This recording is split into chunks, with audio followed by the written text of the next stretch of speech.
அஜித் அவர்கள் நடிப்பில் வெளிவந்திருக்கக்கூடிய good bad ugly படம் இப்போ ரசிகர்கள் மத்தியில் சக்க போடு போட்டு நல்ல மதிப்பையும் வாங்கி கொடுத்துட்டு இருக்குது. இந்த படத்தில் வில்லனா நடிச்சிருக்கக்கூடிய அர்ஜுன் தாஸ் அவர்கள் அஜித் அவர்களுக்கு நன்றி தெரிவித்து சில விஷயங்கள் சொல்லியிருக்காரு. அவர் அப்படி என்ன சொல்லியிருக்காரு அப்படின்றத பற்றி தான் நாம இன்னைக்கு இந்த வீடியோவில் பார்க்க போகிறோம். வாங்க வீடியோக்குள்ள போய் பார்க்கலாம். இந்த குட் பேட் அக்லி படம் வெளியில வர்றதுக்கு கொஞ்சம் மணி நேரத்துக்கு முன்னாடிக்கு அர்ஜுன் தாஸ் அவர்கள் அவருடைய எக்ஸ் பக்கத்தில் இந்த அறிக்கையை வெளியிட்டிருக்காரு. அவர் சொல்லும்போது, இன்னும் சில மணி நேரம் தான், எனக்கு இன்னும் நிறைய பதட்டமாகவும் உற்சாகமாகவும் ரொம்ப ஆர்வமாகவும் இருக்குது. படம் ரிலீஸ் ஆச்சுன்னா அந்த ப்ரொமோஷன் வேலைகளை செய்யக்கூடிய ஒரு நிறுவனத்தில் நான் வேலை பார்த்தேன். அதில் அஜித் சாருடைய படங்களுக்காக மார்க்கெட்டிங் ப்ரமோஷன் இந்த வேலைகளில் நான் ஈடுபட்டிருந்தேன்.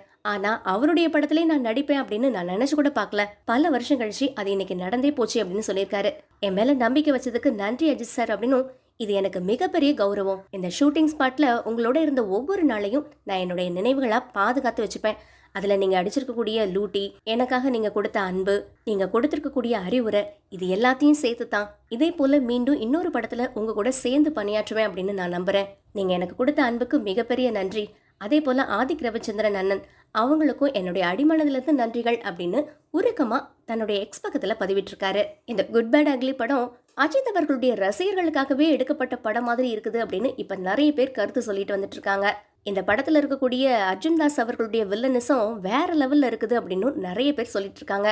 இது வரைக்கும் பார்க்காத ஒரு அர்ஜுன் தாஸை இந்த படத்தின் மூலமா பார்க்கலாம் அப்படின்னு படத்தை பார்த்த நிறைய பேர் தன்னுடைய கருத்துக்களா சொல்லிட்டு வராங்க. இந்த மாதிரி சினிமா அரசியல் சம்பந்தமான அப்டேட்ஸை உடனே தெரிஞ்சுக்கணும்னா செம மீடியா சேனலை சப்ஸ்கிரைப் பண்ணிடுங்க.